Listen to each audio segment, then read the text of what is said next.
रोज़मर्रा की लाइफ में जाने अनजाने में हमसे कुछ ऐसी मिस्टेक्स हो जाती हैं, हम कुछ ऐसी गलतियां कर बैठते हैं जो हमारे घुटने के लिए नुकसानदेह हो सकती हैं, हमारे घुटने के ऊपर गलत इम्पैक्ट या गलत प्रभाव डाल सकती हैं। तो आज की इस वीडियो में हम ऐसे ही कुछ कॉमन मिस्टेक्स पर चर्चा करेंगे जिनसे आपको बचना चाहिए, जो आपके घुटने के लिए ठीक नहीं है, आपके घुटने की रिकवरी के लिए ठीक नहीं है, आपकी घुटने की जो नॉर्मल हीलिंग है उसको डिले कर सकती हैं, आपके घुटने के दर्द को बढ़ा सकती हैं।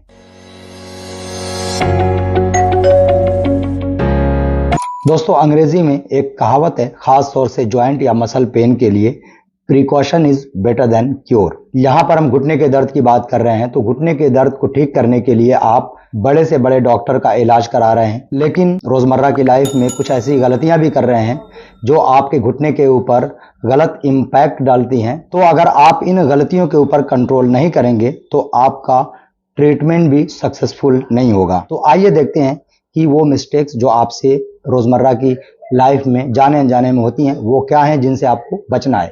हमारे यहाँ छड़ी या क्रचेस को लेकर चलने में हमें लज्जा या शर्म महसूस होती है। अगर आपके डॉक्टर ने आपको किसी भी तरह की वॉकिंग एड्स जैसे कि स्टिक, क्रचेस या वॉकर रेकमेंड कर दिया हो, या किसी भी तरह का जॉइंट सपोर्ट आपको रेकमेंड कर दिया हो, तो आप इसको पहनने में या इसको लेकर चलने में ज़रा भी कोताही ना करें, क्योंकि ये आपके लिए ज़रूरी होगा, तभी आपके डॉक्टर ने आपको रेकमेंड किया। इस तरह के वॉकिंग एड्स यूज़ करने से आपके जॉइंट के ऊपर कम से कम स्ट्रेस या इम्पैक्ट जाएगा और आपकी जो स्टेबिलिटी है वो बेहतर से बेहतर होगी। इसी तरह से नी सपोर्ट यूज़ करने से आपके जॉइंट के ऊपर लोडिंग कम आएगी, यानी कि ऑफ लोडिंग होगी। बातों की समरी ये है कि अगर आप इस तरह की चीज़ें यूज़ करते हैं चलते फिरते वक्त या खड़े होने के दौरान, तो आपकी बॉडी का वेट घुटने के ऊपर कम जाएगा, यानी कि ऑलरेडी जो आपका घुटना ख़राब हो रहा है, कार्टिलेज डैमेज हो रहे हैं,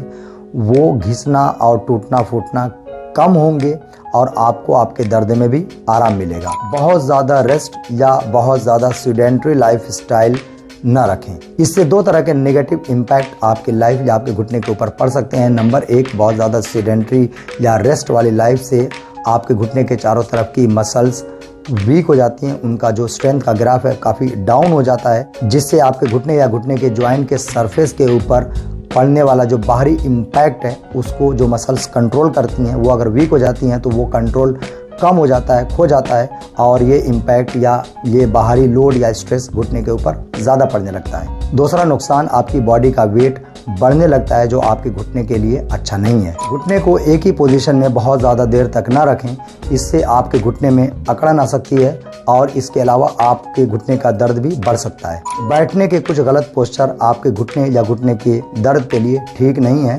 जैसे कि आलती पालती मारकर आप ज़मीन पर न बैठें। इसके अलावा जितने भी क्रॉस लेग सिटिंग पोस्चर होते हैं उनको आप अवॉइड करिए, उनमें आप रहने की गलती न करें। ऐसा करने से घुटने का जो इनर मिडियल पार्ट होता है, जो अंदरूनी हिस्सा होता है, उसके ऊपर बहुत ज़्यादा लोड और स्ट्रेस पड़ने लगता है, जिससे अंदर की जो ऑलरेडी घिस रही कार्टिलेज है उनके ऊपर और ज़्यादा घिसाव और रगड़ आने लगती है। और इसके अलावा आपका घुटने का जो दर्द है, जो ज़्यादातर अंदर की साइड होता है, वो और बढ़ सकता है। किसी भी लो सरफेस या निचले सतह पर या फिर ज़मीन पर बैठना अवॉइड करें। लो सरफेस या ज़मीन पर अगर आप बैठे हुए हैं तो यहाँ से जब आप खड़े होने की कोशिश करेंगे तो आपके घुटने के ऊपर बहुत ज़्यादा स्ट्रेस और इम्पैक्ट जाएगा, जो आपके घुटने के दर्द को बढ़ा देता है। और इसके अलावा जो घुटने की कार्टिलेज घिस रही है, तो बार बार अगर आप लो सरफेस से उठेंगे, खड़े होंगे, तो ये कार्टिलेज और ज़्यादा घिसेंगी, जिससे आपका घुटना और ज़्यादा ख़राब होगा। घर के अंदर या घर के बाहर बहुत ज़्यादा आनन फानन या अफरा तफरी की मूवमेंट से बचें, जैसे कि जल्दी जल्दी उठ जाना, जल्दी से झटके से बैठ जाना, फटाफट भागना, फटाफट कट जाना, मुड़ जाना, तेज़ी से सीढ़ी चढ़ना। इस तरह की मूवमेंट को आप अवॉइड करें, इससे घुटने के ऊपर जर्क पड़ सकता है। अननेसेसरी यानी कि बिना वजह बहुत ज़्यादा सीढ़ी यूज़ ना करें। बहुत ज़्यादा सीढ़ी यूज़ करने से घुटने का दर्द बढ़ सकता है या घुटने के ऊपर इम्पैक्ट ज़्यादा आता है और घुटने की ख़राब हो रही कार्टिलेज और ज़्यादा डैमेज हो सकती हैं। बहुत ज़्यादा हाई इम्पैक्ट वर्कआउट जैसे कि जॉगिंग, रनिंग या जंपिंग, इनसे आप बचने की कोशिश करें। इससे घुटने की जो कार्टिलेज हैं जो डैमेज हो रही हैं ऑलरेडी, वो और ज़्यादा डैमेज हो सकती हैं। घुटने का दर्द भी बढ़ने के चांसेस होते हैं इन एक्टिविटीज़ में। इसके अलावा कुछ एक्सरसाइजेज जैसे कि डीप स्क्वाट्स, डीप लंजेस या लेग प्रेस, ये सब अवॉइड करिए। इससे भी घुटने के ऊपर बहुत ज़्यादा इम्पैक्ट आता है। घुटने की ख़राब हो रही कार्टिलेज और ज़्यादा डैमेज हो सकती हैं, आपका दर्द भी और बढ़ सकता है। अपने डॉक्टर या फिजियोथेरेपिस्ट से समझकर इनकी जगह कुछ और एक्सरसाइजेज आप कर सकते हैं। घर में या घर के बाहर ऐसी कोई एक्टिविटी ना करें, ऐसी कोई गलती या बेवकूफ़ी ना करें जिससे आपके गिरने के चांसेस बनते हों, क्योंकि घुटने के दर्द में जहां आपके घुटने की कार्टिलेज ऑलरेडी डैमेज हो रही हो, ऐसे में अगर आप गिरते हैं तो ये डैमेज बहुत ज़्यादा बढ़ सकता है और आपकी सर्जरी की भी नौबत आ सकती है। तो इस वजह से घर के अंदर आप बहुत ही सेफ रहें, बहुत ही एहतियात के साथ रहा करें।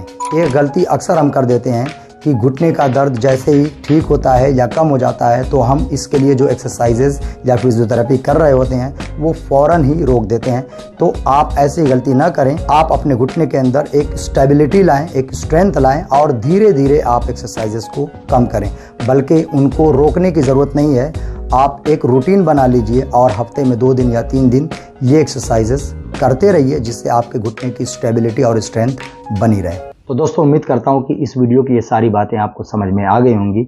ये सारी कॉमन मिस्टेक्स जो आपसे और हमसे जाने अनजाने में रोज़मर्रा की लाइफ में हो जाती हैं, जो हमारे घुटने के लिए ठीक नहीं है, उनसे आप अपने आप को बचाएंगे और अपने घुटने के लिए बेहतर से बेहतर कर सकेंगे।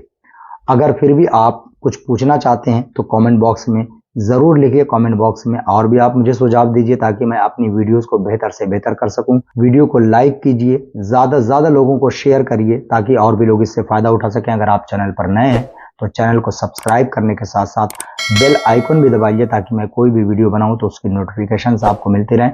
Thank you.